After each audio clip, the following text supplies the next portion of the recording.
lost Charleston as well. Let's get into this video by Charleston White. Hit that thumbs up button. Black Friday for Black Lives Matter. 3% Black Lives Matter. That's an insult to that's the Mexicans letting us know that we weak, that we got that pussy. We talk all that tough talk shit, nigga, but they got to come kill and do for us on Black Friday. They sending the message to us. There wasn't no message for him, and we clapping for it. Yeah, they got him. No. They just sent out a message to the world that this is a weak race of people. Wow. Who got Nipsey Hussle killers? The Mexicans. So the Mexicans showing us we way stronger than y'all, and we clapping for it. I don't know what kind of group of niggas this is, but this the kind of group that's going to volunteer to go back to slavery. But this also the same group saying if I was a slave back then, I wouldn't have never done this. Yeah, you would. You doing it now. You way weaker than them people.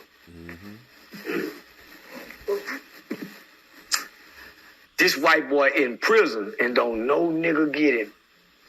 But they'll get a nigga.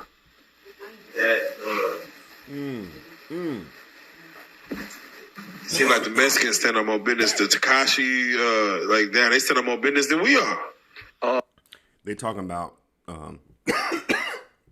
just to get some context. They're talking about when Derek Chauvin, the guy who killed George Floyd, got attacked in prison, got stabbed. It was by a Mexican guy. So let's continue on. When it comes to like, Hit the thumbs up button. like handling situations, not just the Mexicans, everybody, because we black people are the weakest race of men on earth. We stand on business with each other, but we won't stand on business with nobody else. But we think we tough because we killed the weakest people on earth. Black people are the weakest species, the weakest race compared to anybody on earth. But we think we bad because we pick only on us. How you bad and you just pick on the weak? How you bad and you only pick on the weak? We the weakest. So if, nigga, we tore up a country for George Floyd, you mean to tell me we ain't got one inmate with a life sentence that would have done what this Mexican did?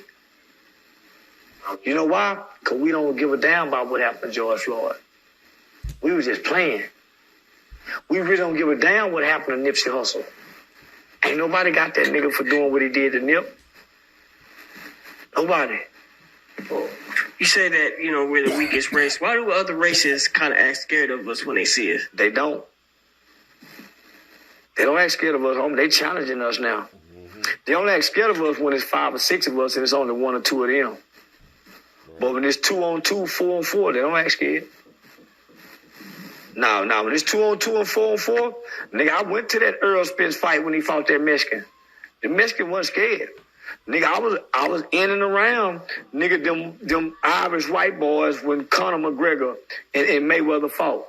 And he was sending that racist tone. Hey, dance for me, boy. oh yeah, Dance, boy. oh, He told that to Mayweather in his face, homie. But nigga, in the fight, nigga, they were walking around like this. When Tyson Fury whooped Deontay Wilder, nigga, the cockiness of them white folks. When them white boys is kicking niggas' ass in UFC, nigga, they ain't scared of us no more. I remember that shit. They ain't scared of us no more, homie. We, homie, listen. Nigga, as big as bad as Kimbo Slice was, he got in UFC and looked like a pussy.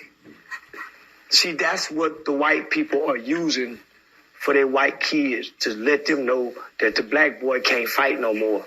They're using UFC. They're using UFC, a gym. Ain't no more fathers in the home to teach him how to fight. Ain't no big brothers teaching him how to fight. You know what I'm saying? He in jail. So, single moms ain't gonna teach him how to. He gonna fight like his mama. For training ground for KKK, skinhead, white supremacy. Our boys not knowing how to do this shit.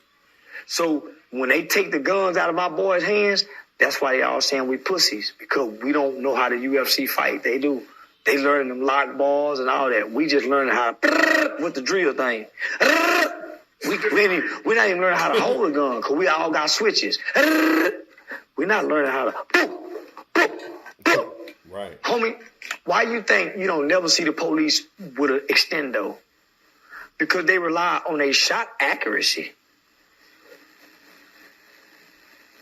Nigga, you with that wild shooting or switch, nigga, he'll lay on the ground and eat your ass up. But we think we tough, but we not, homie. We ain't shit. We ain't shit, my nigga.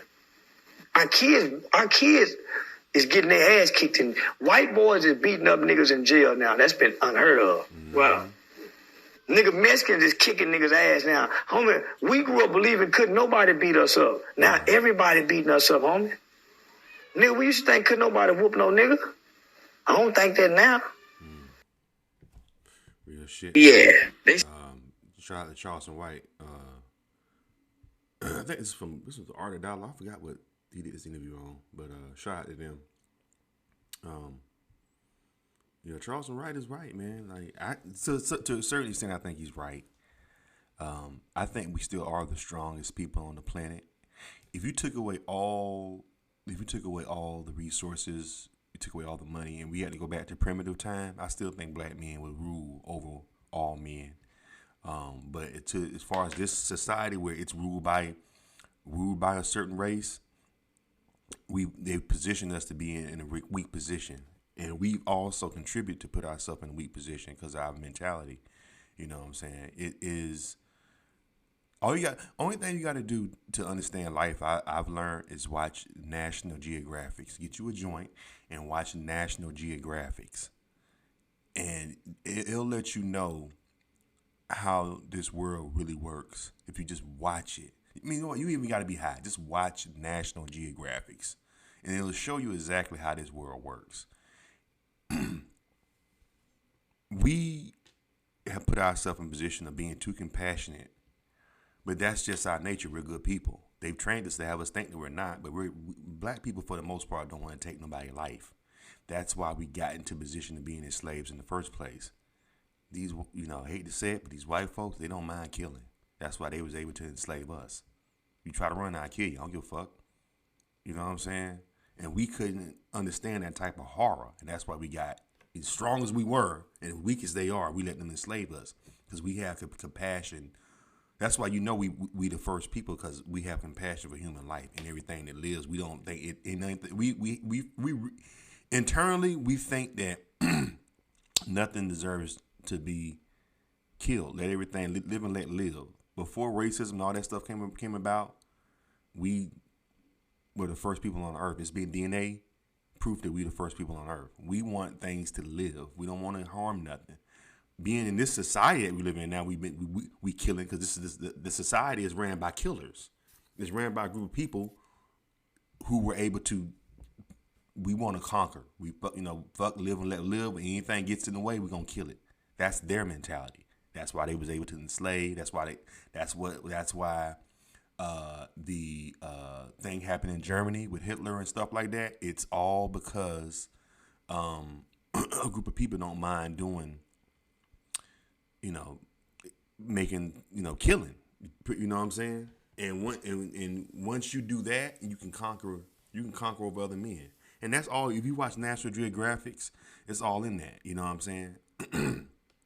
The people, only the strong survives. Kill or be killed. The one, you either prey or you're the prayer.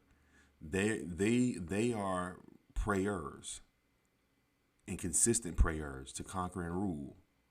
And I don't think we understand that. So to a certain extent, I agree with Charleston White. But that's just, I think it's just society though. It's just, what I'm saying? Only the strong survive. And everything. One thing I learned from National Geographic too is that everything looks after its own. Take race out of the equation, you just have humans. We're a species. Black people are a species of human. Asian people are a species of human. Indian people are a species of human. Caucasian people are a species of human. If you watch I was watching National Geographics. I was watching the zebras run with the zebras. They look after their pack of zebras. The hyenas all run together with their race of hyenas. You don't see the hyenas hanging out with the lions or hanging out with the zebras, or even though that's their prey. But even like another preyer, you don't see hyenas hanging out with cheetahs. You don't see cheetahs hanging out with gorillas and all that. It just don't really happen. They stay in it. Elephants be with You see the elephants all looking out for the elephants. They in their pack. You know what I'm saying? You see the cheetahs hanging out with the cheetahs. They run together. Lions run. So when it comes to our species, you have to look after your own. We're a group of race of people that don't look out for our own species. That's why we're so eager to. That's why we're so easy to conquer. Because everybody else, Asian people look out for Asian people, Mexican people look out for Mexican people, white people look out for white. They're looking out for their own species. We don't do that. We always trying to, hey, let's all be together. That's not how life works. Just watch National Geographics. Everything looks out for its own. We gotta start looking out for our own, but we don't. I already know why slavery fucked us up. Anyway, what y'all think, man? Leave your comments. Subscribe to Charleston Next World. Appreciate it.